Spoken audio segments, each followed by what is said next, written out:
नमस्कार। बहुत सारे मरीज़ पूछते हैं कि जब हम दांतों में ब्रेसेस लगाते हैं टेढ़े मेढ़े दांतों के लिए या बाहर निकले हुए दांतों के लिए, और ब्रेसेस लगाने के बाद में जब वो ठीक हो जाते हैं उसके बाद जब हम ब्रेसेस निकालते हैं तो वापस से वो पहले जैसे हो जाते हैं, फिर से टेढ़े मेढ़े हो जाते हैं या वापस बाहर आ जाते हैं। नमस्कार, मैं doctor Ravi Kumar Goyal, orthodontist and dentofacial orthopedic from Chhattisgarh dental hospital. सबसे पहले ऑर्थोडोंटिक ट्रीटमेंट को हमको समझना रहेगा कि ये क्या चीज़ है। ऑर्थोडोंटिक ट्रीटमेंट बेसिकली इस कंसेप्ट पे काम करता है, यदि हम किसी दांत में एक अप्लाइड फोर्स कंट्रोल्ड मैनर पे एक डिसाइडेड मैनर में लगाते हैं तो दांत हमारा अपनी इनिशियल पोजीशन से मूव करके जो फोर्स की डायरेक्शन है उसमें मूव करता है, जिसे हम तीनों प्लेन में मूव कर सकते हैं विद इन द लिमिट्स। मतलब हम उसे पीछे ले जा सकते हैं, ऊपर कर सकते हैं, रोटेट या डीरोटेट कर सकते हैं। हम उसे किसी तीनों प्लेन में किसी भी डायरेक्शन में लिमिट्स में मूव कर सकते हैं। तो सबसे पहले हमें जब हम दांतों के ट्रीटमेंट को ऑर्थोडोंटिकली प्लान करते हैं तो हमें इस बात का ध्यान रखना रहता है कि पेशेंट की एज कितनी है। यदि पेशेंट के उम्र 13-14 साल हो गई है, उसके जो कनाइन टूथ इरप्ट हो गए हैं, तो हम उसकी विड्थ को चेंज नहीं करते।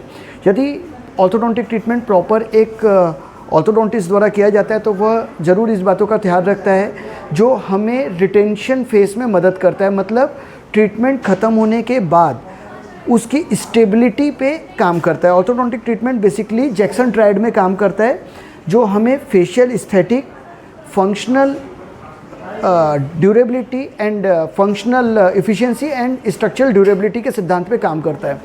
तो जब हम एक ट्रीटमेंट को प्लान करते हैं तो हम दांत को सिर्फ मूव नहीं करते, हम उसकी स्टेबिलिटी को भी डे वन से प्लान करके चलते हैं, जो मुख्यतः उसकी एज, उसकी जनरल बॉडी कंडीशन और उसकी इनिशियल पोजीशन ऑफ टीथ पे डिपेंड करती है।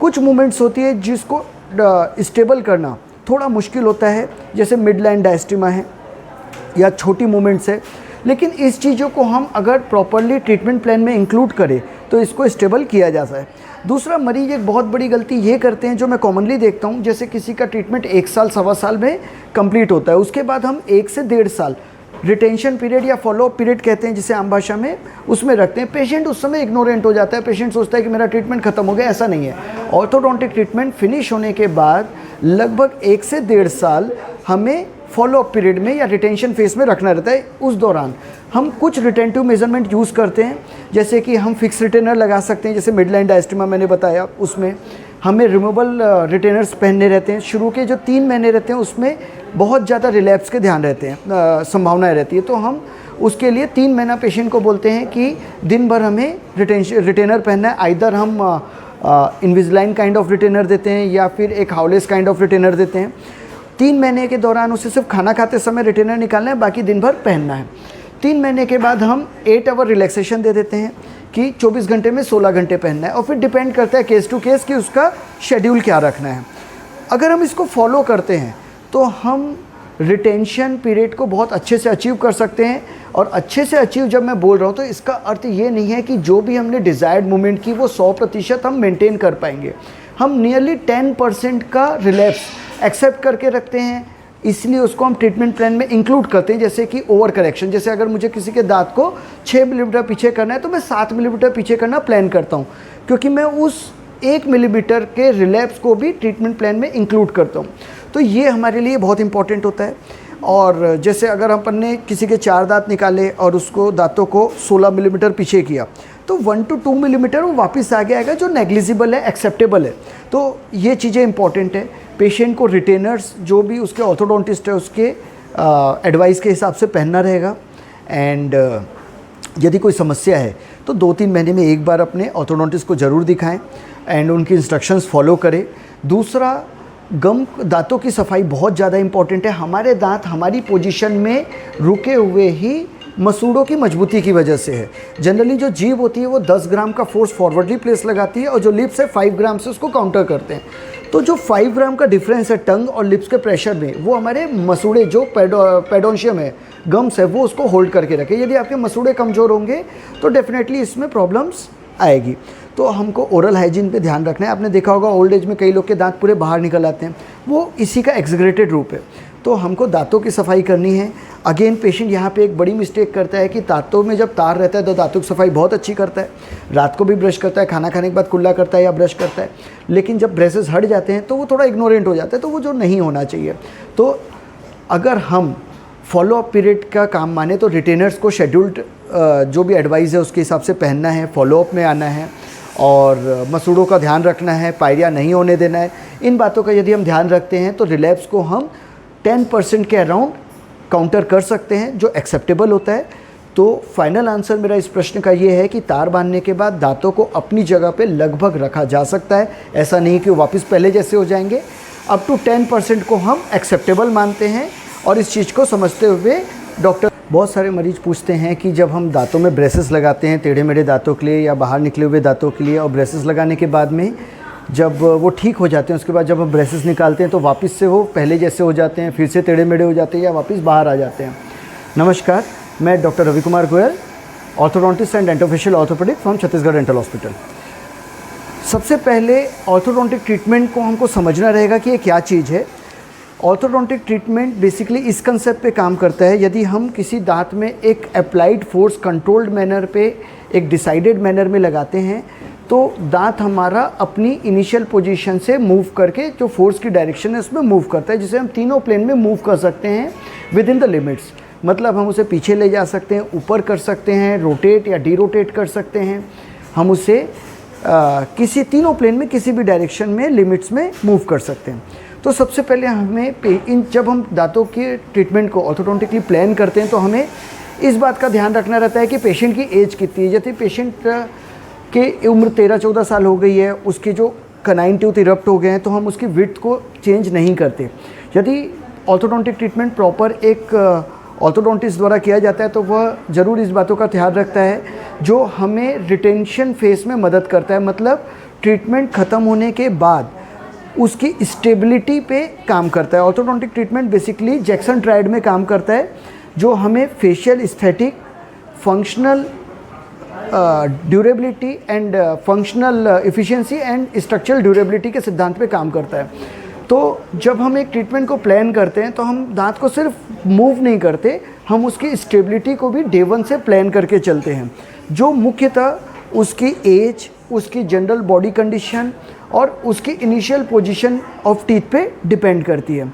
कुछ मूवमेंट्स होती है जिसको स्टेबल करना थोड़ा मुश्किल होता है, जैसे मिड लाइन डायस्टेमा है या छोटी मूवमेंट्स है, लेकिन इस चीज़ों को हम अगर प्रॉपरली ट्रीटमेंट प्लान में इंक्लूड करें तो इसको स्टेबल किया जा सकता है।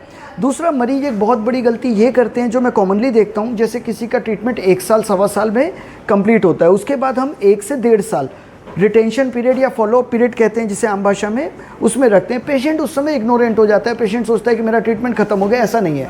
ऑर्थोडोंटिक ट्रीटमेंट फिनिश होने के बाद लगभग 1 से 1.5 साल हमें फॉलोअप पीरियड में या रिटेंशन फेस में रखना रहता है। उस दौरान हम कुछ रिटेंटिव मेजरमेंट यूज़ करते हैं, जैसे कि हम फिक्स रिटेनर लगा सकते हैं, जैसे मिड लाइन डायस्टेमा मैंने बताया, उसमें हमें रिमूवेबल रिटेनर्स पहनने रहते हैं। शुरू के जो 3 महीने रहते हैं उसमें बहुत ज़्यादा रिलैप्स के ध्यान रहते हैं, संभावनाएं रहती है, तो हम उसके लिए 3 महीना पेशेंट को बोलते हैं कि दिन भर हमें रिटेनर पहनना है। आइदर हम इनविजिलाइन काइंड ऑफ रिटेनर देते हैं या फिर एक हाउलेस काइंड ऑफ रिटेनर देते हैं। 3 महीने के दौरान उसे सिर्फ खाना खाते समय रिटेनर निकालना है, बाकी दिन भर पहनना है। 3 महीने के बाद हम 8 आवर रिलैक्सेशन दे देते हैं कि 24 घंटे में 16 घंटे पहनना है, और फिर डिपेंड करता है केस टू केस कि उसका शेड्यूल क्या रखना है। अगर हम इसको फॉलो करते हैं तो हम रिटेंशन पीरियड को बहुत अच्छे से अचीव कर सकते हैं। और अच्छे से अचीव जब मैं बोल रहा हूँ तो इसका अर्थ ये नहीं है कि जो भी हमने डिज़ायर्ड मूवमेंट की वो 100% हम मेंटेन कर पाएंगे। हम नियरली 10% का रिलैप्स एक्सेप्ट करके रखते हैं, इसलिए उसको हम ट्रीटमेंट प्लान में इंक्लूड करते हैं। जैसे कि ओवर करेक्शन, जैसे अगर मुझे किसी के दांत को 6 मिलीमीटर पीछे करना है तो मैं 7 मिलीमीटर पीछे करना प्लान करता हूँ, क्योंकि मैं उस 1 मिलीमीटर के रिलैप्स को भी ट्रीटमेंट प्लान में इंक्लूड करता हूँ। तो ये हमारे लिए बहुत इंपॉर्टेंट होता है। और जैसे अगर अपन ने किसी के 4 दांत निकाले और उसको दांतों को 16 मिलीमीटर पीछे किया तो 1 to 2 मिलीमीटर वो वापस आगे आएगा, जो नेग्लिजिबल है, एक्सेप्टेबल है। तो ये चीज़ें इंपॉर्टेंट है। पेशेंट को रिटेनर्स जो भी उसके ऑर्थोडोंटिस्ट है उसके एडवाइस के हिसाब से पहनना रहेगा। एंड यदि कोई समस्या है तो 2-3 महीने में एक बार अपने ऑर्थोडोंटिस्ट को ज़रूर दिखाएं एंड उनकी इंस्ट्रक्शंस फॉलो करें। दूसरा, गम दांतों की सफाई बहुत ज़्यादा इंपॉर्टेंट है। हमारे दांत हमारी पोजीशन में रुके हुए ही मसूड़ों की मजबूती की वजह से है। जनरली जो जीभ होती है वो 10 ग्राम का फोर्स फॉरवर्डली प्लेस लगाती है और जो लिप्स है 5 ग्राम से उसको काउंटर करते हैं। तो जो 5 ग्राम का डिफरेंस है टंग और लिप्स के प्रेशर में, वो हमारे मसूड़े जो पेडोंशियम है, गम्स है, वो उसको होल्ड करके रखे। यदि आपके मसूड़े कमज़ोर होंगे तो डेफिनेटली इसमें प्रॉब्लम्स आएगी। तो हमको ओरल हाइजीन पे ध्यान रखना है। आपने देखा होगा ओल्ड एज में कई लोग के दांत पूरे बाहर निकल आते हैं, वो इसी का एग्जीग्रेटेड रूप है। तो हमको दांतों की सफाई करनी है।